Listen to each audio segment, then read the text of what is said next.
Africa के एक देश से अमेरिका को अपनी सेना निकालनी पड़ रही है। जानेंगे क्या है मामला। तो वहीं दूसरी तरफ हमें खतरा नहीं होना चाहिए, ब्रह्मोस को लेकर मात्र 24 घंटे में ही क्यों बदल गया है चाइना। जियोपॉलिटिक्स में बहुत कुछ चल रहा है, हमेशा की तरह जानने को मिलेगा बहुत कुछ। आइए जानते हैं इन खबरों को विस्तार से। अफगानिस्तान के बाद अब एक अफ्रीकी देश से अमेरिकी सैनिकों की विदाई होने वाली है। बाइडेन प्रशासन की विदेश नीति की एक और बड़ी हार होने वाली है। अमेरिका अफ्रीका के साहेल क्षेत्र में भूमि से घिरे देश चाड से अपने सैनिकों को वापस बुलाने पर विचार कर रहा है। हालांकि ये कदम अस्थायी है, लेकिन इसका बहुत बड़ा जियोपॉलिटिकल असर पड़ने वाला है। चाड से अमेरिकी सैनिकों की वापसी अफ्रीका महाद्वीप और विशेषकर साहेल क्षेत्र में पश्चिम के घटते सैन्य प्रभाव की ओर इशारा कर रहा है।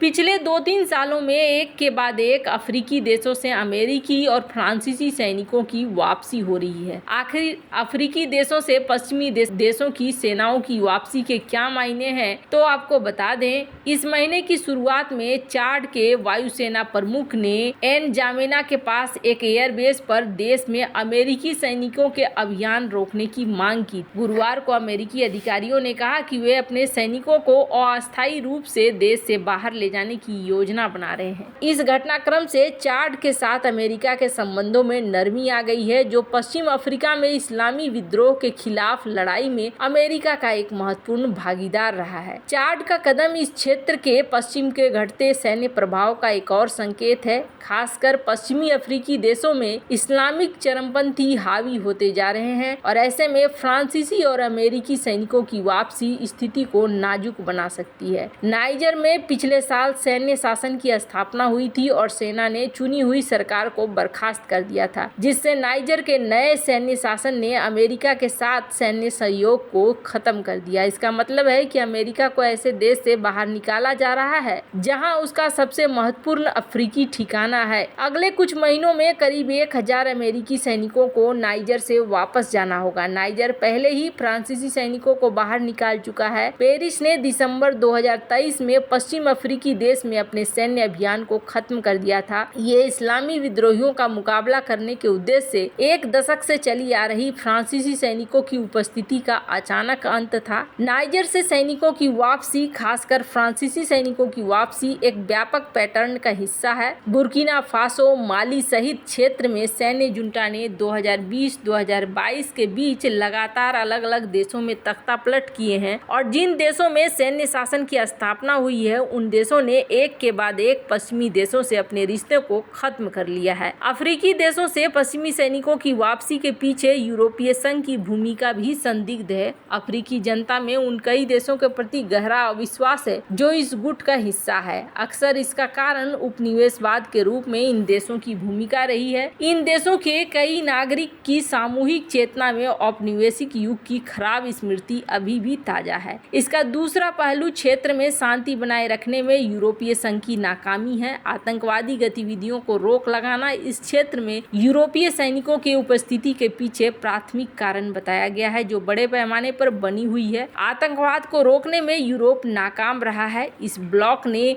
माली, नाइजर में सैनिकों को ट्रेनिंग देने में भारी भरकम पैसा खर्च किया है, जिसका मुख्य उद्देश्य है अल-कायदा से जुड़े चरमपंथ का मुकाबला करना। लेकिन यूरोपीय संघ ने जिन लोगों को प्रशिक्षित किया, से ही जुड़े लोगों ने सरकारों को गिराने वाले तख्तापलट में केंद्रीय भूमिका निभाई। जैसे जैसे इस क्षेत्र में पश्चिम का सैन्य प्रभाव कम हो रहा है, रूस और ईरान जैसे देशों का प्रभाव लगातार बढ़ता जा रहा है। वैगनर ग्रुप, जो रूस की एक निजी आर्मी है जो भाड़े के सैनिकों की भर्ती करता है और जिसे अमेरिकी अधिकारियों ने क्रेमलिन के प्रॉक्सी सैन्य शक्ति के रूप में वर्णित किया है, उसने अपने संचालन का विस्तार किया है। ये समूह मध्य अफ्रीकी गणराज्य, लीबिया, माली और सूडान जैसे देशों में अब काफी सक्रिय हो चुका है। है। वैगनार ने बुर्किना फासो के पास जुड़ने की कोशिश की है। इसके अलावा चाड की सरकार को भी अस्थिर करने का आरोप वैगनार पर ही लगे हैं। रूसी सरकार खुद भी अफ्रीकी देशों में अलग अलग सरकारों को अस्थिर करने की कोशिश कर रही है। 2023 में काउंसिल ऑन फॉरेन रिलेशंस ने नोट किया है कि अफ्रीका में रूस का प्रभाव बढ़ रहा है। मॉस्को ने 43 अफ्रीकी देशों के साथ सैन्य सहयोग समझौते हासिल किए हैं। ऐसा लग रहा है कि रूस की रणनीति पूरे महाद्वीप में अपने संबंधों को मजबूत करने के लिए पश्चिम विरोधी भावना का लाभ उठाना है। इसके अलावा ईरान की बढ़ती भूमिका उसके सैन्य ड्रोनों के निर्यात को देखते हुए समझा जा सकता है, जिसका युद्ध क्षेत्र पर महत्वपूर्ण प्रभाव पड़ा है। सूडान में ईरानी ड्रोन ने गृह युद्ध के दौरान सूडानी सशस्त्र बलों के पक्ष में महत्वपूर्ण भूमिका निभाई है, जिससे राजधानी के आसपास के क्षेत्र में फिर से सूडानी सेना का कब्जा हो गया है। इसी तरह से इथियोपिया सेना ने 2021 में ईरानी ड्रोनों की मदद से टाइग्रेन विरोधियों को हरा दिया और उसने अपनी जीत क्रेडिट भी ईरान को दिया। जाहिर तौर पर बाइडेन प्रशासन की ये बड़ी जियोपॉलिटिकल हार है। ये बताते हैं कि वर्ल्ड पॉलिटिक्स में अमेरिका का वर्चस्व कैसे खत्म हो रहा है। खैर, जहाँ एक तरफ ये सब कुछ हो रहा है, वहीं दूसरी तरफ चाइना भी बौखलाया है। कल तक जो ग्लोबल टाइम्स ये कहा करता था कि ये जो छोटे मोटे हथियार हैं, इनसे हमें कोई नुकसान नहीं पहुंचने वाला है, क्या कर लेंगे ये, वहीं पर अब यहाँ इनकी सेना कुछ और ही कह रही है। भारत की ओर से ब्रह्मोस सुपरसोनिक क्रूज मिसाइल की डिलीवरी फिलीपींस को मिलने के बाद चीन की बौखलाहट सामने आई है। फिलीपींस को ऐसे समय भारत से मिसाइल सिस्टम की डिलीवरी मिली है जब उसका बीजिंग के बीच साउथ चाइना सी में तनाव है। फिलीपींस को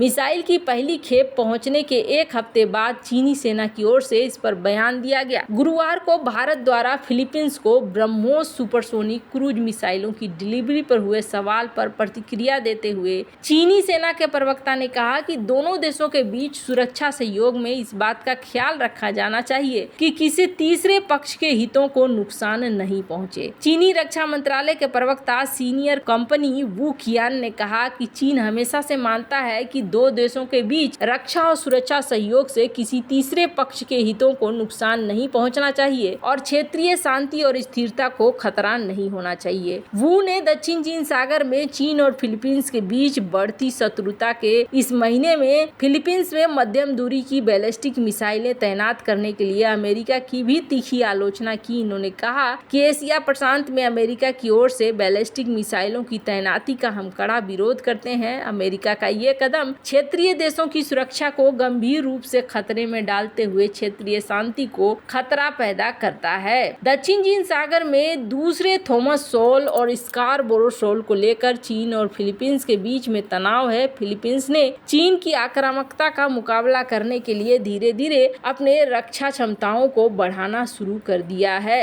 वैसे भारत भी चीन के विस्तारवादी रवैये को देखते हुए फिलीपींस के साथ रक्षा संबंधों को बढ़ा रहा है। ऐसे में चीन इसे सशंकित नजर से देख रहा है। भारत और फिलीपींस के बीच हथियारों का ये सौदा 2022 में हुआ था और इस डील में 3 मिसाइल बैटरी ऑपरेटर, अनुरक्षक प्रशिक्षण और एक लॉजिस्टिक सपोर्ट पैकेज भी शामिल है। मतलब कि यहाँ पर चाइना भारत को ये समझाने की कोशिश कर रहा है कि हम करें तो कोई बात नहीं है, हम अगर पाकिस्तान को दे दें हथियार जो तुम्हारे खिलाफ इस्तेमाल हो तो कोई बड़ी बात नहीं है, हम मालदीव को तुम्हारे खिलाफ इस्तेमाल करें तो कोई बड़ी बात नहीं है, लेकिन तुम ऐसा कुछ भी ना करो जिससे कि हमारे लिए खतरा पैदा हो जाए। वैसे आपको क्या लगता है इन सब मामले में, आपकी क्या राय है, कमेंट कर जरूर बताएं। जल्द मिलते हैं अगले वीडियो में नई खबर के साथ।